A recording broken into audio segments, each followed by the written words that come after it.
An extensive survey of Yale's incoming freshman class has found that the class of 2022 will be, quote, the most diverse in university history. There'll be 5% homosexual, 9% bisexual or transsexual, 8% asexual, and 3% unwilling to answer the question, which sounds pretty coy-sexual to me. Also, they're all leftists. We will analyze the increasingly homogenous diversity on campus and what can be done about it. Then, speaking of diversity, the Dalai Lama defends nationalism in Europe. Drink up, folks. And Twitter bans old speak. Finally, the mailbag. I'm Michael Knowles, and this is The Michael Knowles Show.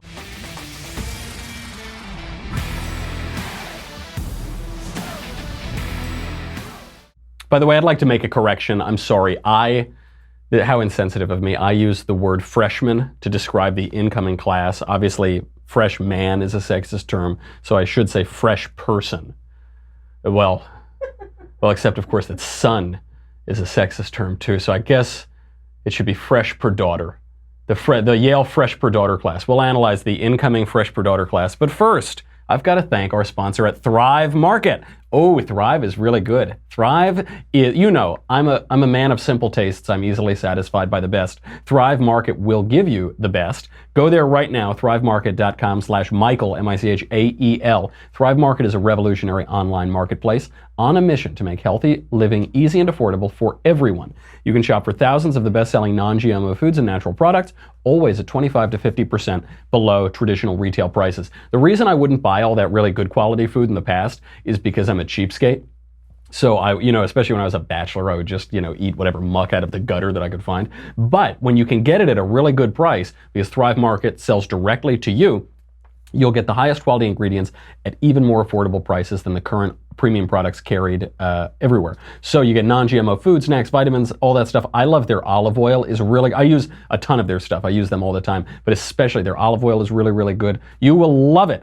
More than 70% of the Thrive Market catalog can't be found on Amazon. Right now, get 60% of free organic groceries, plus free shipping and a 30-day trial. So, hey, look, you'll get some free groceries. That's pretty good, man. You do it now, you'd be a fool not to. You get $20 off your first 3 orders of $49 or more, plus free shipping. Most shoppers will spend more than that anyway because they have such good stuff. So you will automatically get back $20. So your total purchase becomes $30 per deal. You get this deal 3 times in a row. ThriveMarket.com/Michael, M-I-C-H-A-E-L. Get instant $60 of free groceries. ThriveMarket.com/Michael. Okay, we've got a ton of stuff to get to today, so we got to get right into it. A lot of chakras are going out of alignment today. Do you hear it happening? All the crystals in the chakras just going out. A lot of people, they were doing their sun salutations. Now they're doing downward facing dog because the Dalai Lama is defending nationalism in Europe. This is a beautiful thing. It's one of those news stories where, do I care what the Dalai Lama says? Not really. Do I even care that much about what's going on in European politics? Not really. But when these things line up like this, it is just too good because every little hippy-dippy, unshowered, wild-haired weirdo walking around Los Angeles with their Bernie bumper stickers on is now going to be very upset. They all do yoga. Yoga has become the church of millennials, and the Dalai Lama defending nationalism, which makes perfect sense. He probably was listening to our show yesterday, and that's why he did it, because we've been talking about nationalism now for a couple of days. And by the way, I don't know if the Dalai Lama is looking for a new job, but my own church, the Catholic Church, could use some new bishops, and it sounds like this guy is at least right about a few things, so maybe consider applying. The Dalai Lama was at a conference in Sweden yesterday. This was 3 days after the right-wing party in Sweden, which is called the Sweden Democrats. I see why that's confusing, but they're the right-wing party there. They did very well in the general elections. And so he was speaking in Sweden. And I think the left was expecting him to say, look, reject right-wing politics. Open borders, man, come on. Let's all, kumbaya. But he didn't say that. He said, quote, Europe belongs to the Europeans. Receive them, help them, educate them, but ultimately they should develop their own country with regard to the Islamic refugees, the immigrants who are over there. Europe belongs to the Europeans. This is a truism. This shouldn't be a controversial statement. Of course that's true. Europe belongs to the Europeans. America belongs to the Americans. China belongs to the Chinese. That is the definition of the nation. But now to say that is controversial. It's seen as racist. I don't know how it's racist. There are a lot of different races in Europe, but somehow that's considered racist now because you have floods and floods of Islamic migrants coming across borders in Europe and flooding these countries, in many cases invading these countries with the protection of the European Union, with the encouragement of the European Union. There was that great book on it, The Strange Death of Europe, by Douglas Murray. I think it came out a little while ago. Excellent book on this topic. Talks about whole Italian towns being overrun by Islamic migrants coming across borders.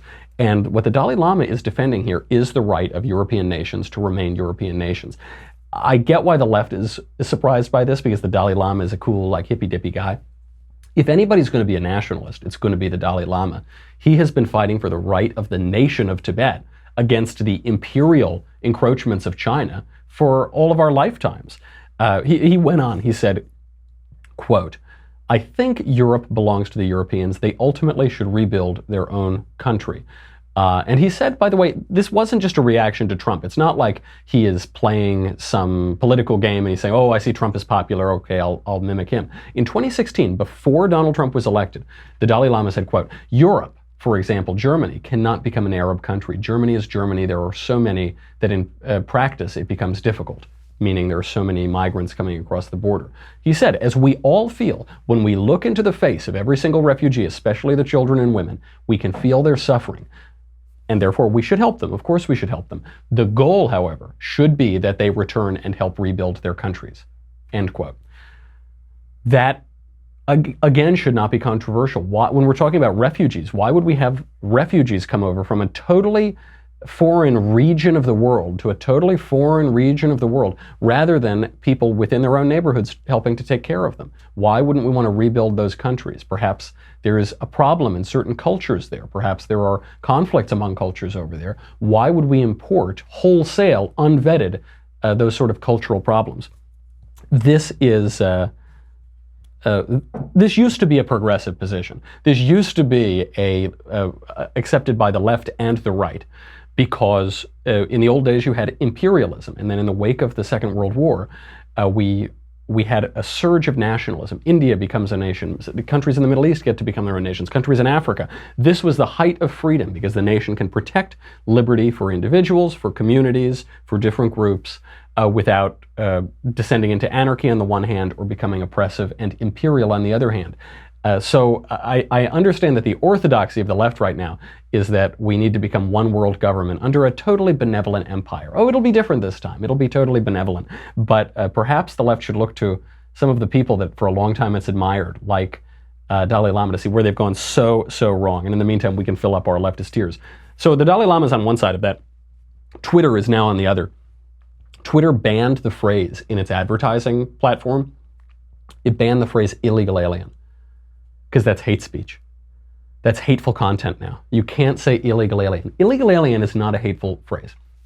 Illegal alien is the precise technical term for illegal aliens. All the other things are euphemisms. Dreamer, undocumented future, whatever, those are euphemisms that don't precisely describe what we're talking about. Illegal alien does, but Twitter doesn't care. Jack Dorsey, the head of Twitter, basically admitted to shadow banning 600,000 accounts. Because Twitter is an international company. It views itself as an international company. It doesn't have bonds of national loyalty. When the right and the left at various points complain about multinational corporations, they do have one point, which is that these supranational, extra transnational organizations don't have the same priorities that you and I do, because they don't have loyalty to communities and to states and to countries. They're bigger than that. And this brings us to the Yale of it all, because Yale calls itself, even in recent years, even when I was there, they call it themselves a global university. Not an American university, a global university. The catchphrase for Yale used to be for God, for country, and for Yale, in that order. But now that is not the case. Now it is an international university. It touts all the time how many foreign international students are coming in there, and it's always trying to increase that number, in part because they pay a lot of money to go. And there was a magazine when I was there, I think it still exists, it's called the Yale Globalist. That was the very fashionable magazine to write for as an undergraduate. And now they talk about the most diverse class ever. And you say, oh, good. Oh, thank goodness, because all I'm hearing is this one point of view, this one perspective. The global university, the globalist, the left-wing progressive. Oh, good. Now we have some diversity. What diversity do we get? So when it comes to sexual diversity, the old line at Yale was 1 in 4, maybe more, for gay students. And now the numbers are almost exactly that in terms of students who are not straight, students who have more creative sexual preferences. The number actually is close to 1 in 4. This is no surprise. This has gone on a long time. You know, Yale did turn out Cole Porter. I think American Psycho said that Yale thing is when you have either repressed homosexuality or a cocaine addiction. Maybe both, I don't know. But when you get down to intellectual diversity, ideological, philosophical diversity, this wide-ranging study found that just 9% of Yale incoming students consider themselves somewhat conservative, and just 2% consider themselves very conservative. And let me translate that for you, being familiar with how this goes. Somewhat conservative at Yale means that you don't think that Mitt Romney is Hitler. That's what somewhat conservative means. Very conservative means, I don't know, that you registered as a Republican at 18. I think that probably counts. You know, you have some, you have an American flag bow tie or something. That's like very, very conservative.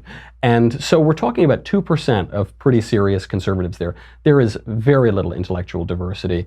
Same thing on the faculty. I saw some conservative faculty members or would-be faculty members get run out of town. A 2016 survey by the Yale Daily News shows that 95% of conservative students felt that their views were unwelcome at Yale. And I don't want to beat up on Yale too much, but the reason that this is a national story is that Yale is representative not just of some school in New Haven, but of all of these campuses across the country, with very few exceptions. They're all being overrun by the left. They're all indoctrinating rather than educating to increasing degrees.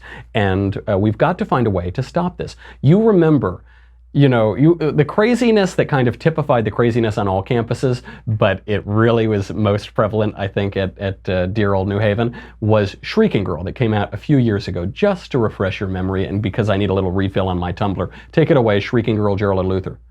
Be quiet! For all Stillman students. You understand that? As your position as master, it is your job to create a place of comfort and home for the students that live in Stillman. You have not done that. By sending out that email, that goes against your position as master. Do you understand that? Then no, I don't agree with that. Then why the f did you accept the position? Because Who I the have f hired you? I have a different You vision. should step down. If that is what you think about being a master, you should step down. It is not about creating an intellectual space. It is not. Do you understand that? It's about creating a home here. You are not doing that. You're supposed to be our advocate.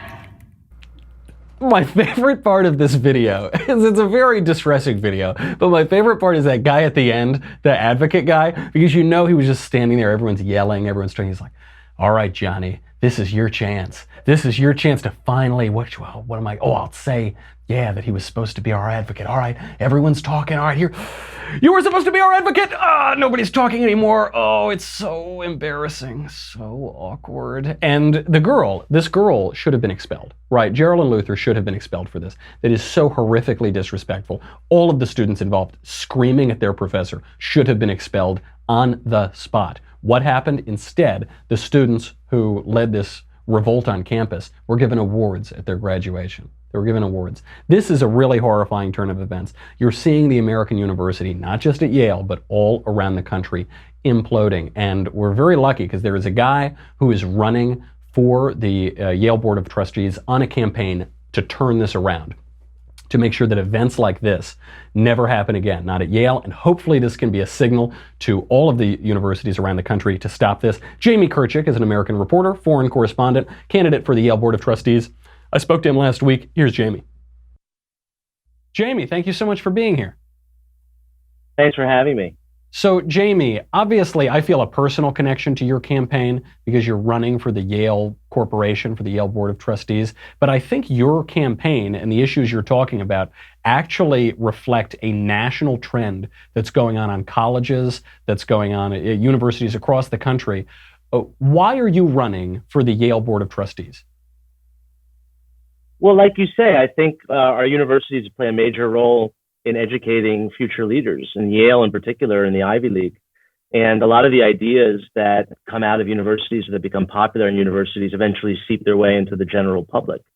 And I think over the past couple of years, we've seen at Yale and many other universities just growing intolerance for differing viewpoints, and not necessarily conservative viewpoints, by the way. I mean, the clip that you just showed, it wasn't a right-wing professor being yelled at. It was a quite liberal one. So things are, I think, getting out of hand.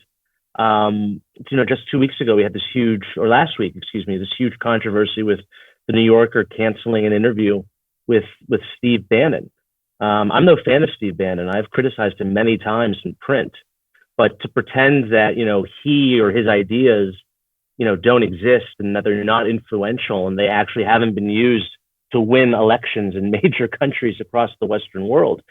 From a left-wing perspective, I don't see how that actually helps you to just sort of put your fingers in your ears and pretend that these things don't exist and wish them to go away. So I've been really disappointed at what I see as a kind of climate of growing intellectual intolerance on the Yale campus in particular, but also across the country. And I think that alumni of these institutions really need to try to exercise some more influence, because they're really the only they're the only constituency of the university that I think has any chance of fixing this.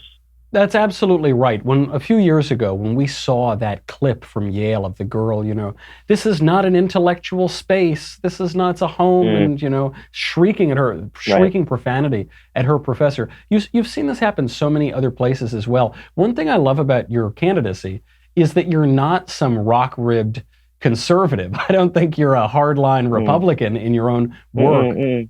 And yet you're reflective of this view now in the center and among independents and reasonable-minded people that even if I disagree with speech, we should permit free speech, especially on a campus. Right. Yeah, no, I mean, I'm probably center, maybe vaguely center-right politically. I voted for Hillary Clinton. I endorsed her, just to give your listeners an idea. We'll forgive you I've for lived that. overseas. I've lived overseas.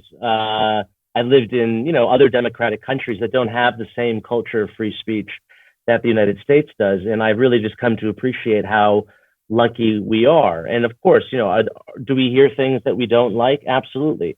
Alex Jones is sort of the cost of free speech. It's the crazy homeless guy, shouting, curses at you as you go to work.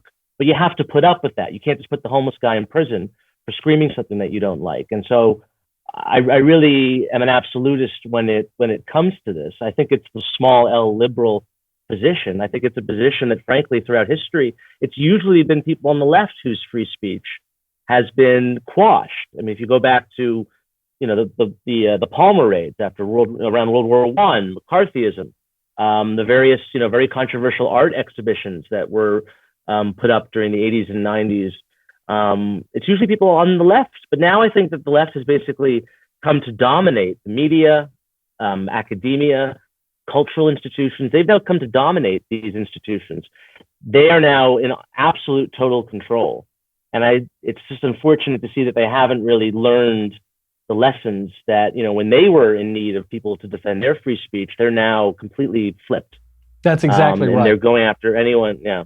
Yeah. Well, if a university doesn't have the free exchange of ideas, then where is going to have a free exchange of ideas? I'm sure people are looking at your candidacy and they're saying, what can we do? What can we do to help bring the universities and liberal education back from the brink? So my question has two parts. One, what will you do when you're on the Yale Corporation board? And what can other people do who are alumni of other universities or who are at other universities to try to stop all the censorship, stop the screaming, stop the degradation of the liberal education culture, and actually reclaim the free exchange of ideas?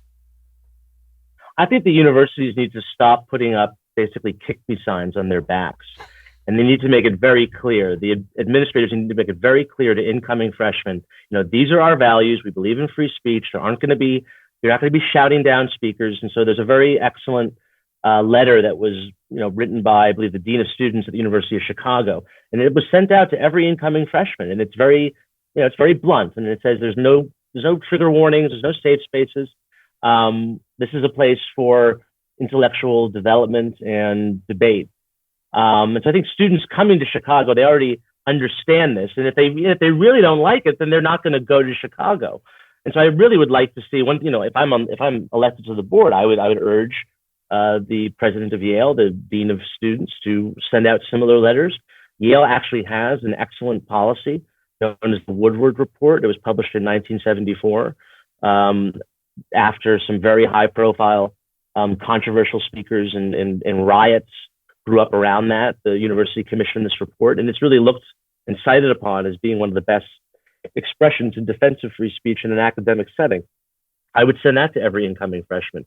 Perhaps there's a program that Princeton has where they assign all the incoming freshmen 2 books that are basically, pro and con on a very contentious subject, like abortion, say, a book that's in favor of abortion rights and one that is against it. And all the incoming freshmen, no matter what they're majoring in, even if they're going to be majoring in, astronomy or whatever, they have to read these books, and there'll be a classroom discussion about it, just to sort of get them in the mood and to inculcate these values. So those are some of the ideas that I've brought forth. And then, for me personally, I'd love it if your listeners, if they know people who went to Yale, if they did go to Yale, go to the website, jamiefortrustee.com. They can sign my petition to get me on the ballot. And I would just encourage people, most universities, they have similar bodies like the Yale Corporation. They have boards of trustees, they have governing bodies on which alumni sit and play a role. So that's, do what I'm doing, run to be on the board of trustees. You can also, frankly, put your money where your mouth is. And if the university that you are an alum of is not, behaving or not defending Enlightenment values like you want them to, then make it clear to the financial office, the giving office, that you're not going to be donating anymore. And that's ultimately what might have to happen in order for real serious positive change to take place. That is such a good point. I love it when the fundraising committee calls me and they ask for my annual $20 that I donate to dear old Yale, and I say, no, you're not getting it this year. Shut down the programs, and I go on my long lecture, because you see this at a lot of institutions, even outside of education. You hear get woke, go broke. People are they don't want this oppressive, censorious politics of division shoved in their face all the time. And so I hope it's very important, if you do know anybody who went to Yale or is at Yale or whatever, make sure you go to jamiefortrustee.com, because I think this is going to send a message nationally. You mentioned UChicago. They had a great statement on free speech. Purdue University under Mitch Daniels had a great statement on free speech. Yep. And Yale is not living up to the Woodward Report. They're not defending free speech. So I wonder, when the right sort of lost any influence at all at universities, they started think tanks. There are other alternatives to traditional 4-year college degrees. Are we going to see a shift away? If the colleges remain totally opposed to free ideas, politicized, increasingly ideological majors, are we going to see some new competing form of education crop up, or are we consigned to just this left-wing malaise that's going to get worse and worse and more censorious as time goes on? I think we're already seeing perhaps the early development of this. One, in sort of the formation of this heterodox academy and this whole intellectual dark web, and people are seeming to, there's clearly a lot of interest in this, and a lot of people are kind of becoming autodidacts, and they're educating themselves outside of the traditional university structures.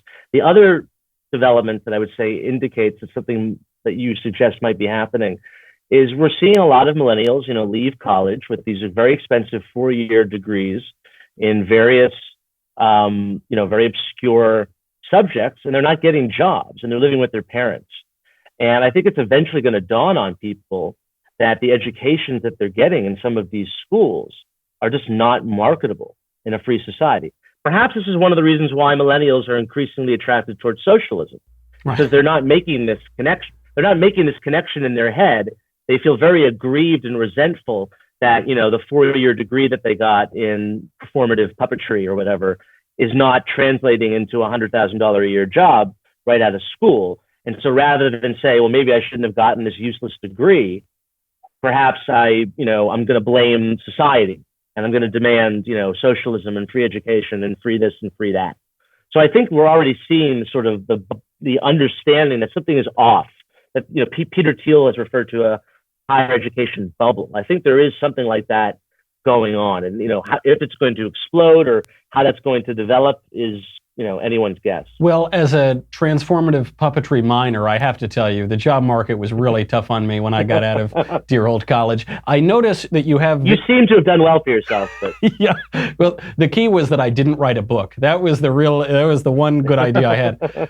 I noticed you have very strange looking wallpaper behind you. That's because you're coming to us from the middle of nowhere, somewhere on the other side of the earth. I'm at a conference in the nation of Georgia, not the U.S. state, which about 10 years ago, just last month, you'll remember, was invaded and occupied by Russia, 20% of its territory. So I come here every year for a conference. I think it's a great country, great people, freedom loving, very pro-American, very westward looking. And I always try to come to this conference every year to really remind myself what America's role in the world should be. So what freedom means, more important now than ever before, perhaps. So Jamie, I'm going to let you go. I know it's about midnight over there where you are. So go keep it up. If you are a Yale, know a Yale, go to jamiefortrustee.com and help out. Try to spur similar campaigns at your college, at your university, because that's the only way we're going to restore some sanity to the campuses. Jamie, thanks so much for being here. Thanks for having me. All right, we've got a lot more to get to. I'm finally leaving enough time to do the mailbag. I always don't leave enough time, and then there are like 5 minutes left and I speed through them, but I'm finally leaving enough time. So go to dailywire.com. If you're on Facebook and YouTube, I'm shocked to hear it. If you're on Daily Wire, thank you. You help us keep the lights on and Covfefe in my cup. Go over there. It's $10 a month, $100 for an annual membership. What do you get? What don't you get? What don't you get these days? You get me, you get the Andrew Klavan Show, you get the Ben Shapiro Show, you get the Matt Walsh Show, you get to ask questions in the mailbag, which is coming up. You get to ask questions in the conversation. The big boss, Ben Shapiro, is coming up this month, I believe, and none of that matters because you get this special Dalai Lama edition of Leftist Tears. He's causing them. He's not the one producing them. Do you remember, I think it was about 20 years ago when the Dalai Lama did a Rolex ad, he was wearing a Rolex or something. This is the new conspicuous consumption piece that you need, the Leftist Tears tumbler. We should do like a gold-plated one or something like that. Go get it. It's the only FDA-approved vessel of salty, delicious Leftist Tears, which we're going to get a lot of if Jamie wins the Board of Trustees, which is just a lovely thing. It's a lovely thing when sort of people in the center, liberals, center left, center right, when they are like considered to the right of Genghis Khan, which is the culture that we're in now. Excuse me, go to dailywire.com. We'll be right back with the mailbag.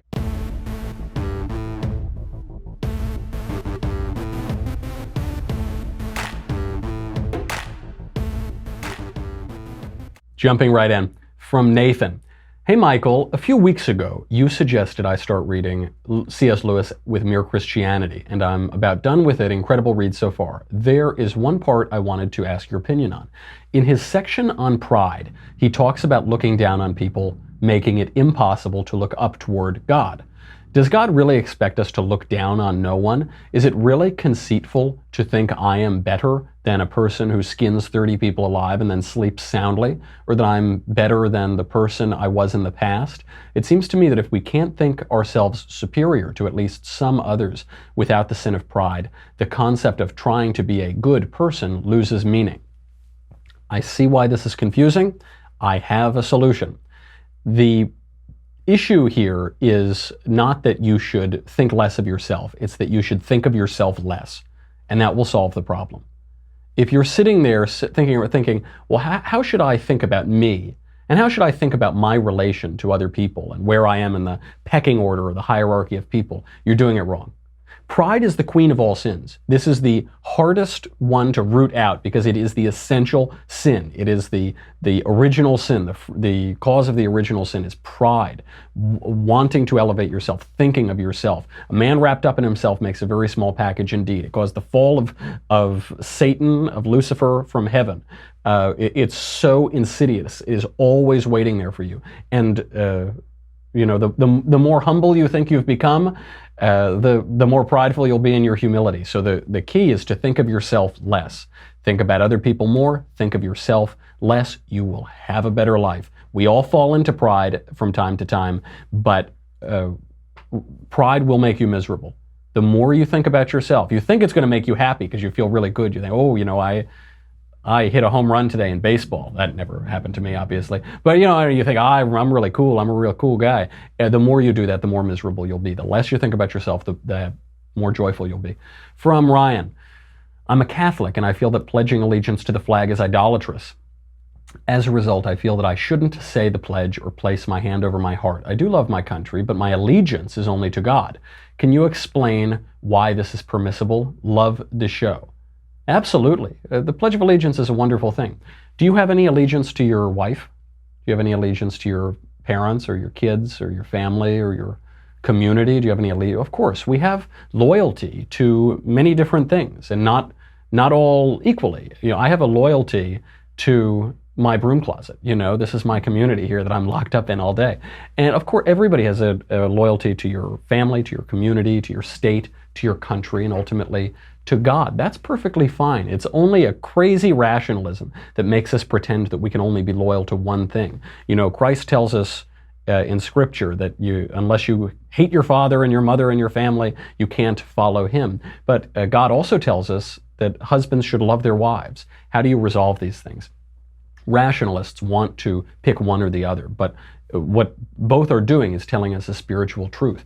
We have many loyalties and allegiances, but we have to keep them in the proper order. And our Pledge of Allegiance is a wonderful expression of that, because our Pledge of Allegiance keeps it in order. We pledge allegiance to one nation under God, indivisible, with liberty and justice for all. We actually clarified it in 1954 to add in under God to make it clear that we're not committing some heresy or making an idol out of our nation, but that we have a natural loyalty to our communities and clans and groupings and ultimately into the nation.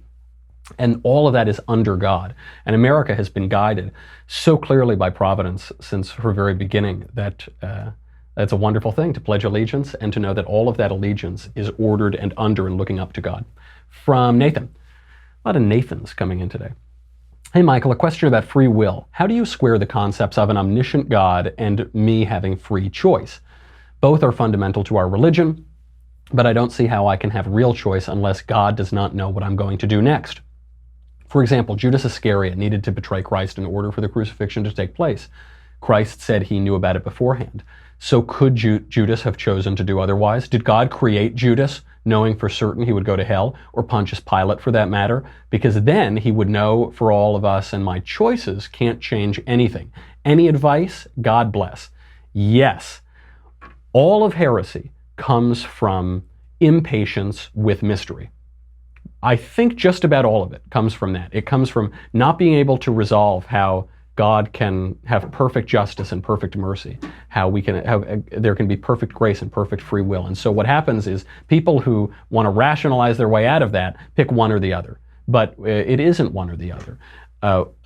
Thomas Aquinas could give you a much better version of this than I could, and there isn't enough time to go into it. But I'll give you a little trick or a shortcut on this, which is the question of time and space. I never really understood the confusion on free will and the omniscience of God, because God is outside of time and space, and I'm inside of time and space. So I'm here in time and space, and I have my free choice, and I'm choosing to do things.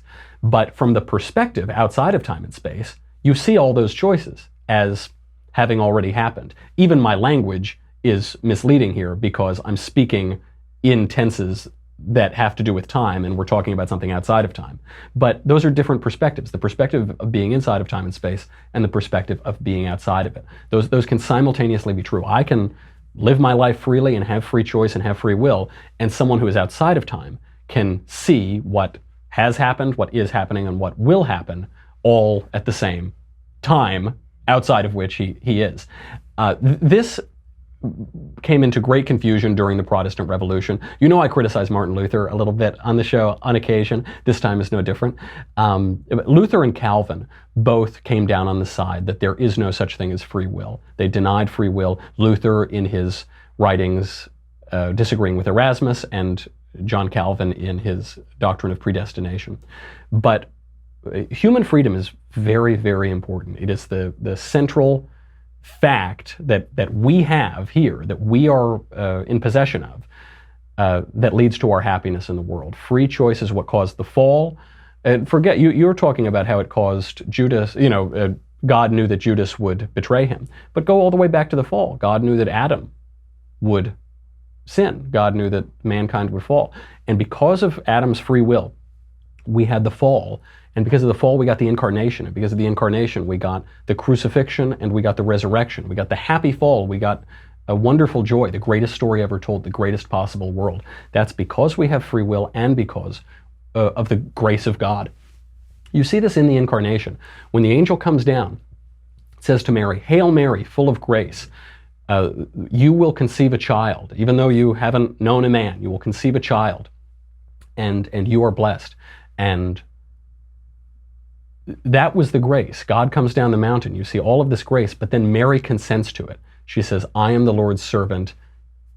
Let it be done according to your word." All of heaven is holding its breath. God in his omniscience knew what she was going to say, but she still has that opportunity to assent, to turn toward God or turn away from God. And we can do that all of the time. And just because someone outside of the perspective of time knows what you're going to do doesn't mean that you aren't really doing it. From Bob. "Hi, Michael. I'm an atheist and support abortion within the first trimester or beyond it given the rise of specific circumstances. Case in point, personal friend decided on an abortion when she learned that a medication she was temporarily taking caused birth deformities. She was married at the time and later conceived and gave birth to two healthy, properly developed babies. Would you have preferred to see her forced to carry to term a malformed child?" Well, I would prefer if she didn't kill the child, yeah. Because nobody's perfect. Are you perfect? Were you properly formed? Given your question, I wonder if you were properly formed. What do you mean perfect? What baby is perfect? Should we now, so you're saying the baby had a deformity. Let's say it was missing a finger or something. Should we kill babies that don't have fingers? Should we kill adults who are missing a finger? Well, what if the baby has Down syndrome? Should we kill people with Down syndrome? Plenty of villains throughout history have killed mentally retarded people with mental deficiencies. Is that what you suggest we do? What about physical ones? I'm not a great athlete. Should I be wiped out? Maybe my mother could have tried again. The doctor could have looked in and said, "Oh, he's okay. He's got really poofy hair. He should have nice, oily, swarthy skin, but he's not going to be much of an athlete. He's going to be pretty slow, and he'll probably strike out most times in baseball." Just say, "Okay, get rid of him. We'll try again." Is that? Nobody suggests that. Nobody thinks we should do that. You've got to follow the logic of these to their logical conclusion. If we were perfect, if we were all perfect, then maybe there would be something to your argument, but then you wouldn't have an argument at all. And then we live in a fallen world. And getting back to that first question we talked about, perhaps we should stop thinking so much of ourselves and start looking at our own deficiencies and therefore having a little more grace for other people. From Benjamin. "Hey, Michael. I am in week 3 of my first semester at a very left-wing college here in California. I'm going to begin to bring my Leftist Tears tumbler to school so I can sip on covfefe to keep me awake during my 8 a.m. class. That's so good, I love it. If a classmate, presumably a lefty, asks me about my tumbler, how would you respond so I can keep a potential friendship while explaining the wonders of this tumbler? Thanks, Benjamin." This is a win-win. You've put yourself in a win-win scenario. So you're sitting there in class, take a little Dalai Lama sip, and your classmate comes up to you and says, "What's that?" Your answer has to be, "This is a Leftist Tears tumbler." And if the person has a sense of humor, left or right, they will laugh and say, "Ha ha ha, that's pretty funny." If they don't have a sense of humor, you probably don't want to be friends with them anyway, and you'll get a free refill of your Leftist Tears. This is the perfect scenario to be in. If only I could go back to college. What a great time that was. We still have a little bit of time. We're going to go through a few more. From Veronica. "Hey, Mikey Pooh. Hey, Veronica. Hey, Ron. How you doing? I would like the inside scoop on how to do New York City. I want to see cool things, but avoid crowds and tourists. And I would like to not go broke." Sorry. Go to Chicago. What do you want me to tell you? "Give me the ultimate guide to the Big Apple if you're really from there, since there's an epidemic of people lying about their origins these days." I was actually born in Kenya, so I'll have to tell you about that. Thanks, doll. Yeah, you bet. Thanks, Veronica. So there's no way to do New York without going broke. It's an expensive place and there's a lot of fun stuff to do, so just do it. One thing you can do, and you also can't have you want to avoid the crowds, you don't want to go broke, you can't do all those together. The cheapest thing you can do that's pretty cool is very early in the morning, get on the Staten Island ferry and you will get a free view of the Statue of Liberty. It is $0 to get on. There will be a crowd, but it's pretty cool. I used to do it back in my harder partying days. I would, after a nice long night of going out on the town, having a couple adult beverages, some friends and I would get on the Staten Island ferry right at sunrise, and you get to see the sunrise, you get to see the Statue of Liberty, you get to go eat a sandwich in Staten Island, and then immediately get back on the Staten Island ferry, go back. And so that's a fun thing to do. It's always bad to ask a New Yorker what to do in New York, because I've lived in New York for most of my life. In the city, outside the city, around, nearby. I've never been to the Empire State Building. I have not been in the new World Trade Center building, even though I lived a block away from it. I had never been inside the old World Trade Center, the Twin Towers. I've never been to the Statue of Liberty Island, never gone there, never done a carriage ride, and all the things that the tourists want to do. None of us ever do there. So my recommendation, I'm gonna give you what I do when I go to New York and take it for what it's worth. I go to the great cigar bars, Cigar Inn on 53rd and 2nd, Carnegie Club. It's a little pricier, but they have a great Sinatra Saturday. I'll go to Keen's Steakhouse. It's the greatest steakhouse in the world. Then if you want a bagel early in the morning, go down to Leo's downtown. It's by the World Trade Center. And there's a great boozy brunch at Harry's Steakhouse down there, and the finest bar in all of New York. The most degenerate, disgusting, despicable den of debauchery is the Iron Horse on Fulton. What is it? Fulton and Cliff, I think. They used to light the bar on fire a couple times a night. I think now they've stopped doing that. But, they have like a pool table and mean-looking biker dudes, and it's just terrific. It's a great time. It's great to walk in there in your little like polo shirt, Oxford, little loafers. Hey fellas, how you doing? Great bar. Do that. Let me know how you enjoyed it. From Austin, dear Archangel Michael lookalike. Not after a night at the Iron Horse, let me tell you that. Defender of conservatism, protector of the Ben Shapiro Show broom closet. I require your expertise in relationships. Bring it on. I've been single for a while, about 2 years, and have found myself falling for 2 women. One is currently in the Navy Academy, and the other is pursuing education to become a psychiatrist. I hold both as close friends and care for both of them equally. I am at the point where I want to date for marriage and not just for a hookup. I live in Pennsylvania, so I won't be able to see the girl in the Navy Academy much, but the psychiatrist-to-be has a few extracurricular activities that I'm not entirely kosher with. Pot, the old Haitian oregano. But she lives just a short drive away. Thanks for all your help. You are truly deserving of the title Casanova of the Daily Wire. Much love, Austin. Brrr. So this is, I'll give you my advice. I'm trying to calibrate how much I can say here. You always want to be honest. You don't want to be a jerk about dating girls. But if you're not sure who you want to date, then you should spend a little time with both girls, being honest though, go to dinner, get the, kind of get to, I don't know your age. If you're 18 or something, you don't have to make a decision right away. I don't know enough about the girls. I mean, all I know is one girl's going to the Naval Academy. That's great, good on her.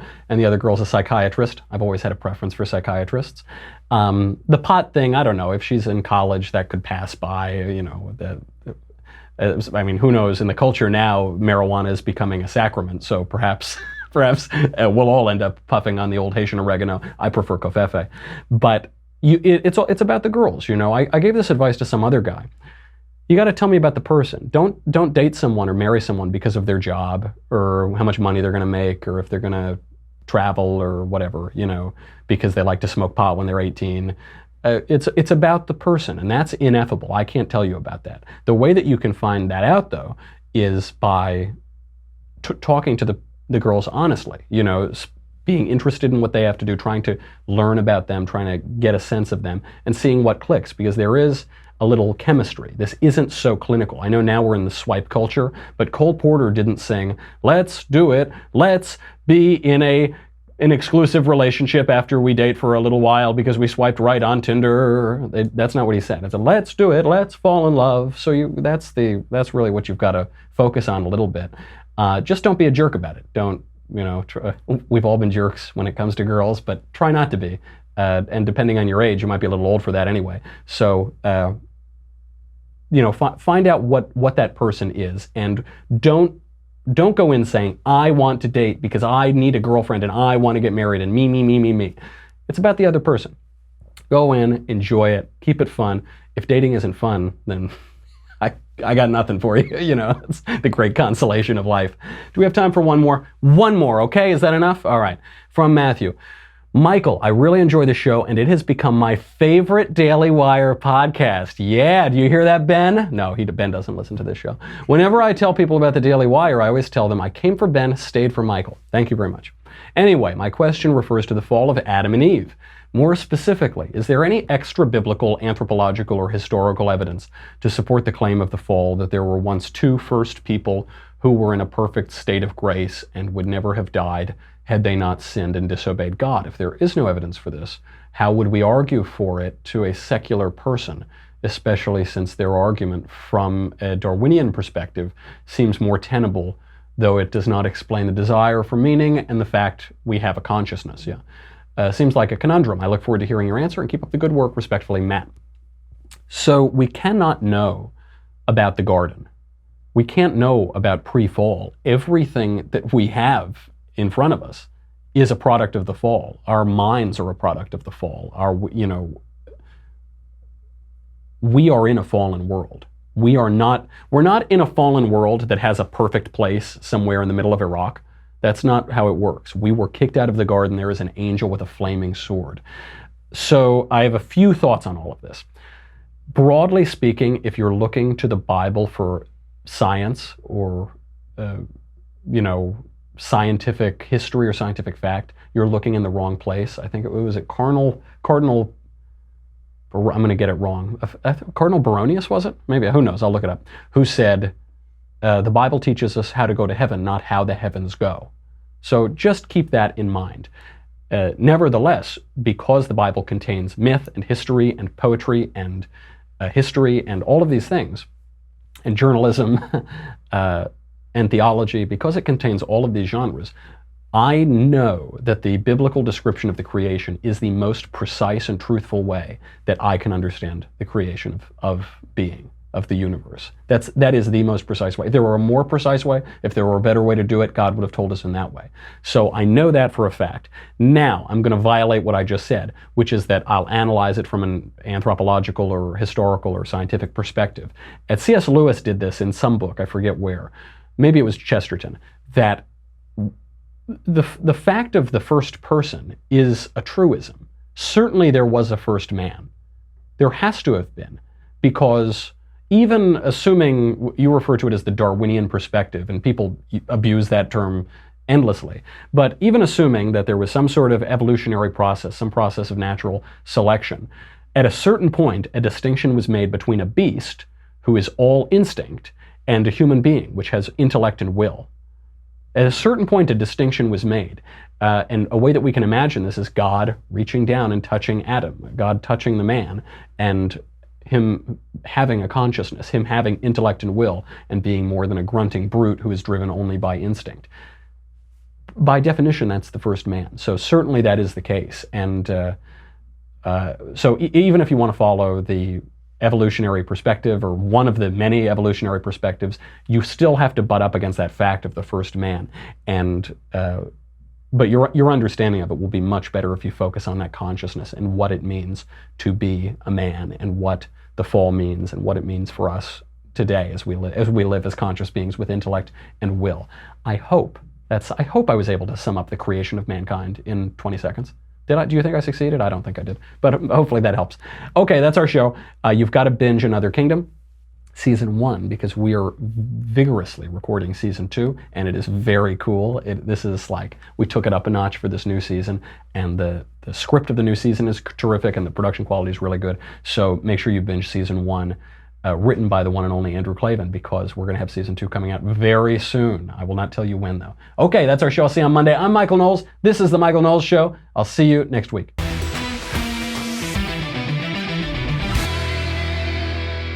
The Michael Knowles Show is produced by Senia Villarreal. Executive producer, Jeremy Boring. Senior producer, Jonathan Hay. Our supervising producer, Mathis Glover. And our technical producer is Austin Stevens. Edited by Jim Nickel. Audio is mixed by Mike Coromina. Hair and makeup is by Jesua Olvera. The Michael Knowles Show is a Daily Wire Forward Publishing production. Copyright Forward Publishing 2018.